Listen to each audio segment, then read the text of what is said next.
Como eu falei lá desde o começo, né, as estrelas elas seguem, elas têm uma vida que é muito parecida com a vida do ser humano. O que acontece com você, ser humanozinho? Você nasce, você vive e você morre, certo? É isso que acontece com você. E aí, com as estrelas não é diferente. As estrelas vivem, nascem, vivem e elas morrem. E o destino agora que vocês têm que prestar atenção. Agora é a hora de prestar atenção. O destino de vida da estrela vai depender exclusivamente da sua massa, tá? A morte das estrelas, tá? A morte das estrelas depende da massa dela. Então vamos dividir em estrelas de baixa massa, que seria o nosso Sol, por exemplo. O Sol, nós já vimos que ele vive como... Vamos lá agora, preste atenção. Ele vive na sequência principal. Vai viver na sequência principal boa parte da sua vida, tá? Quando o Sol esgotar o seu combustível, o Sol vai começar a inflar, tá? O Sol vai começar a inflar e vai virar uma gigante vermelha. Neste processo que ele inflar e virar uma gigante vermelha, ele vai engolir a órbita dos planetas Mercúrio, Vênus, Terra e muito provavelmente Marte. Mercúrio, Vênus, Terra e Marte serão engolidos pelo Sol. Aí acabou a vida, acabou o planeta. Isso vai acontecer daqui a aproximadamente 5 bilhões de anos. Beleza? Então o Sol, sequência principal, começa a crescer, vira uma gigante vermelha.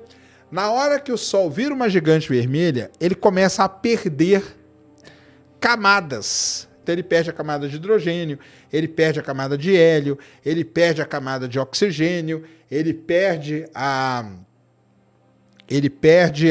camada de nitrogênio e tudo mais. Quando o Sol vai perdendo essas camadas, ele vira um objeto muito lindo que tem no céu. Muito lindo. E aí é o tipo de objeto, um dos mais lindos de você observar por telescópio, tá? Que a gente chama, agora preste atenção, a gente chama esse objeto de nebulosa planetária. Ué, mas você não está falando de estrela? E agora você tem o quê? Uma nebulosa planetária? Como que acontece isso? Muito bem, pessoal. Esse objeto tem esse nome simplesmente pelo quê? Simplesmente pelo quê? Os antigamente, quando você tinha um telescópio que não era muito bom, e você apontava para esses objetos, eu vou colocar aqui, ó, alguma listinha deles aqui, ó, o Cris vai colocar aí na tela aí agora, ó. Quando os caras pegavam os telescópios que não eram muito bons e apontavam para esses objetos chamados nebulosas planetárias, eles viam um disco que parecia de um planeta, mas era mais nebuloso. E aí eles deram o nome de nebulosa planetária. Para não mudar um negócio que é antigo na astronomia, eles deixaram, os astrônomos modernos sabem que não é assim, e eles deixaram esse nome de nebulosa planetária. Então aqui alguns exemplos dela.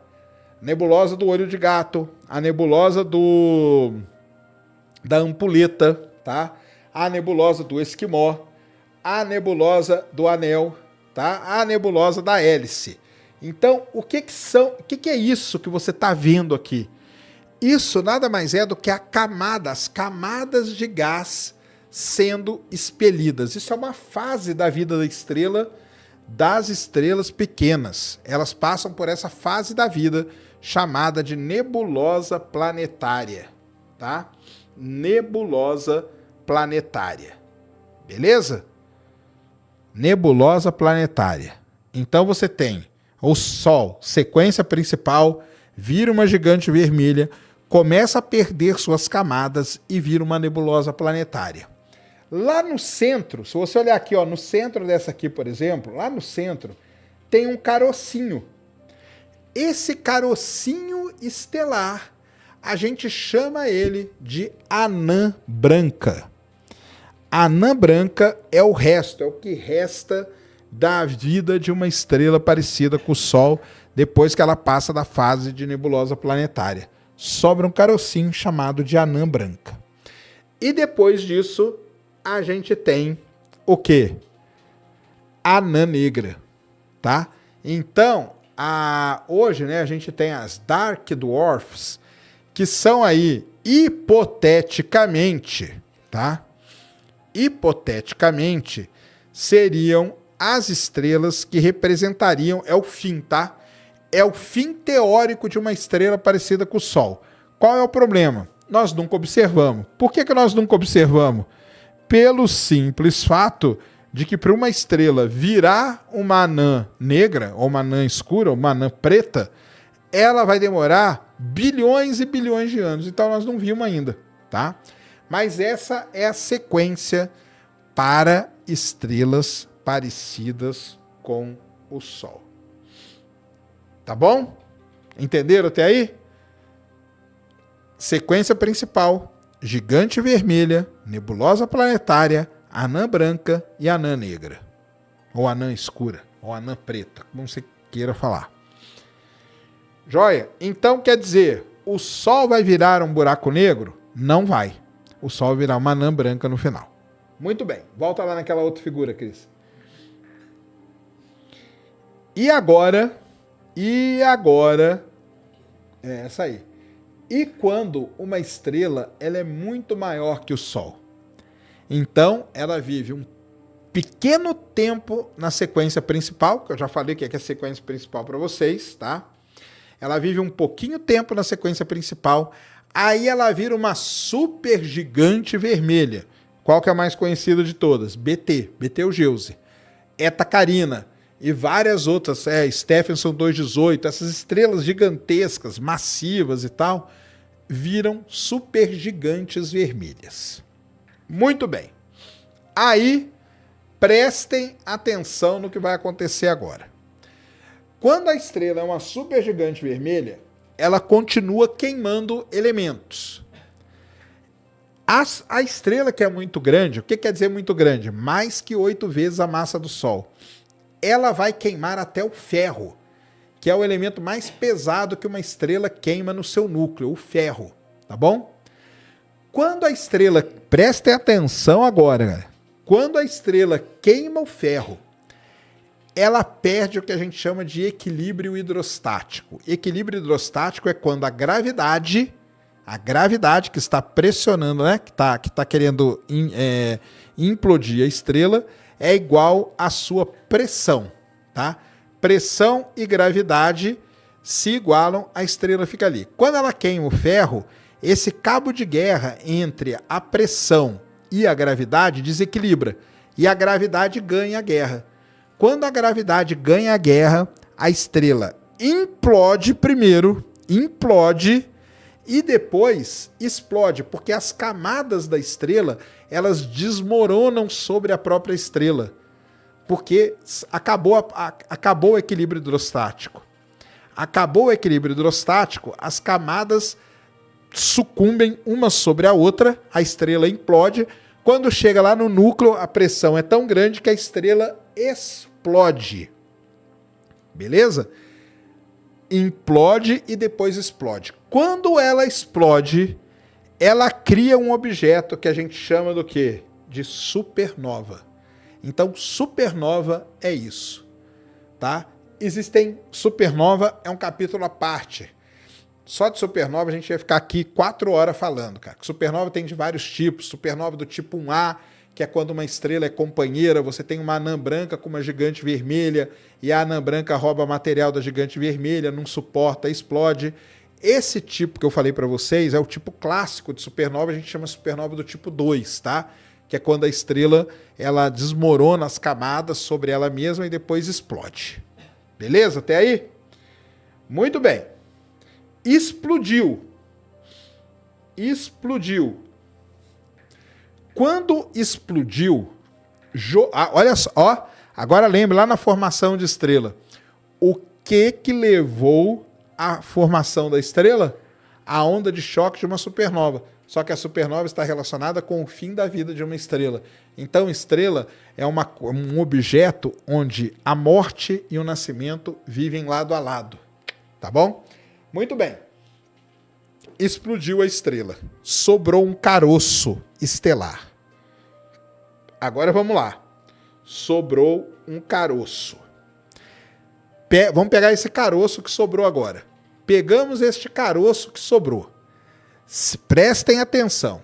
Se ele tiver menos que 3 vezes a massa do Sol, a estrela vira um objeto que a gente chama estrela de nêutrons, que é o professor Lenz lá, especialista. Tá? Vira uma estrela de nêutrons, que é um pacotão, um bololô de nêutrons e tudo mais. Estrelas de nêutrons podem ser de vários tipos, tá? Pode ser uma estrela de nêutrons. Se essa estrela de nêutrons ela se magnetiza muito, ela vira o que a gente chama de magnetar. E se ela emite pulsos, tá? Muito periódicos, a gente chama de pulsar, tá bom? Então, pulsar, magnetar são tipos de estrelas de nêutrons, beleza? Agora, se o caroço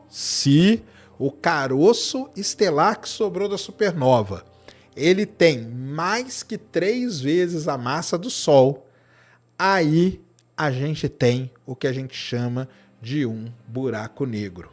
É assim que se forma um buraco negro, tá? Por quê? Porque você tem uma grande quantidade de massa, imagina, galera, mais que 3 vezes a massa do Sol, concentrada num volume de, sei lá, 10 quilômetros, tá? 3 vezes a massa do Sol, faça a conta aí.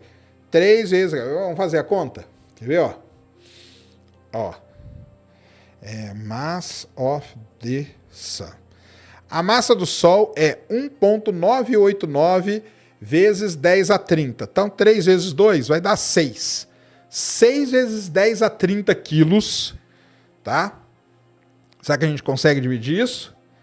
6 vezes 10 a 30 quilos. Esse número aqui... Vamos fazer aqui, né? Esse número aqui... Oh, caramba.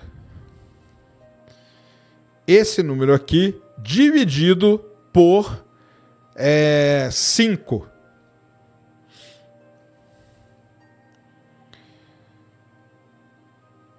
Seis vezes 10 vamos pôr aqui, ó, 6, vamos arredondar aqui, né? 6 vezes 10 a 30 dividido por 5.